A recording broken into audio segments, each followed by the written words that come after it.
Check this out, man. I go by the name of Pretty Flacco, AKA ASAP Rocky.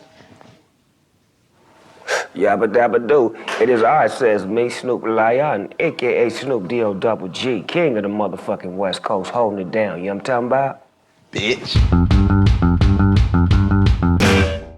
So, I got a few questions for you, and I know you got a few questions for me. And we're gonna just do this back and forth thing, and, I mean, I'm welcome myself to your world. I am inside the Smoker Studio with ASAP Rocky, and I will let him proceed to, manifest his questionnaire upon me. I'm gonna start off by saying every time I see Uncle Snoop, he got shit rolled up for the little homie, man. All the time. Like, y'all probably can't even see this shit, but right now, this motherfucker got about like 20 joints on the motherfucking table, man. Just rolled up, man.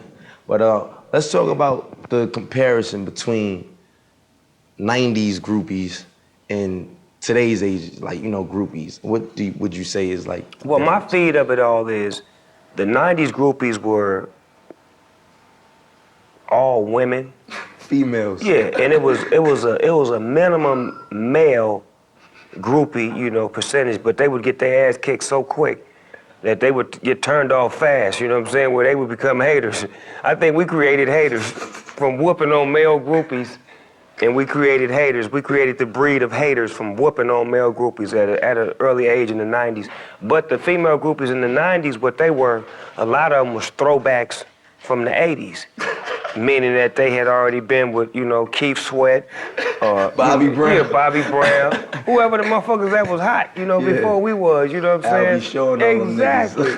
So, we had to fight through that to find our way to a new breed, you know what I'm saying? But now I say in the 2000s, you deal with more males than you deal with females, and they attach on to you a little harder, and it's kind of hard to be disrespectful, because at the same time, this is a fan. He loves your music, he follows you, and you don't want to just cut him off and be like, you bitch ass nigga. Yeah. But at the same time, you be like, you bitch ass nigga, I'm trying to knock a bitch. You gonna have to slide off for a minute. This nigga out here, get this nigga a picture and a pack of cigarettes and get him on his way. It's 2 in the morning, nigga. Shit, why you hanging out in front of my hotel? Hey, man, I had motherfuckers follow me, man. I was excited because it was cars behind us. I'm like, oh, the bitches is on deck.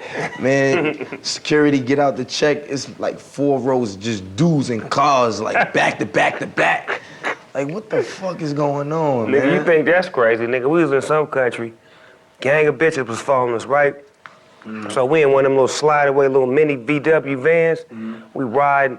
I look out the window, it's a nigga running on the side of the motherfucker.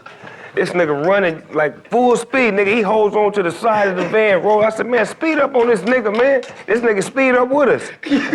We like, man, this nigga running like this. We had to take this nigga, throw this nigga off the car, man. Yo, hold up. The nigga ain't fall? No, man, the nigga was running with us like he ran track, nigga, for real, for at least a half a mile. Hey, yo, that's crazy. That top mine's all the way. I'm gonna come clean. Male group. I ain't never dealt with no scary shit like that, man. That's weird as fuck. That nigga was right outside the window, nigga, like a horror movie. I looked at that nigga was running around the side of us. You remember what country you was in? Where was we at? Because that probably explained why the motherfucker was so fast. It had to be Africa. It was Kenya or some motherfucking where niggas run a long distance. That make a lot of sense now, that bro. That nigga was boning out. All right. What would you say life was like when you was at, my stage, just coming out your first year? Because I was just, watching some shit the other day on you. You like, yeah, chilling on a car and shit. It was like an MTV interview. Like, yeah, the album just went 3 times platinum, my first album, you know what I mean? And I can just imagine, because when I came out, people projected me to do 0, considering I leaked a month and a half early and shit. And then when I had the #1 shit, it was like a miracle. So I really related to what you was talking about. That shit crazy. That shit don't seem real, you know what I'm saying?